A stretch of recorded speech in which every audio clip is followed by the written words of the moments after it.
Hey Internet, welcome to Thermodynamics tutorial. This is a made-up question not found in your textbooks. Methane is a source of fuel and energy. Can we assume hydrogen is the same? Summary: hydrogen is a fuel. It's not an energy source, it's an energy carrier. What does that mean? So it needs to have an ignition source for it to be an energy source. So it doesn't self-ignite and produce the energy. You actually have to have something to ignite it to do so. Okay, so we got a longer explanation which covers the 3 sentences that I said, but they go more in depth. So they cover that it's a fuel because it's combustible, but it's not classified as an energy source because there's an absence of natural hydrogen reserves.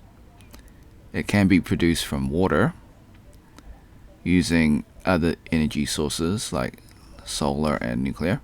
So they go through the process. Hydrogen can be utilized as a fuel for vehicles and generators. Hence, it's more accurate to be considered as a carrier. Okay, before we leave, I highly recommend that you save this video onto your PC just in case this video gets taken down, or channel. While I follow all copyright laws, sometimes things happen. You can do this by using snipping tool.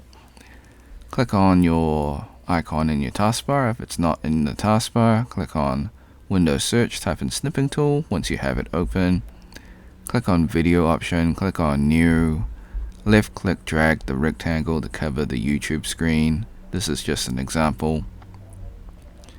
Hit the start button in snipping tool, wait for the countdown, hit the replay button on YouTube, let the video finish, hit the red square in snipping tool to stop recording, and then save your video. So, thanks for watching. Hope you had a great day. Be sure to like and subscribe. Share with your friends because this is a made-up question, so they probably won't be able to find it. If you got questions, comments, leave it in the comment section. I'll get back to you as soon as possible. If you want to support me, become a member or drop a super thanks. Until next time, see ya.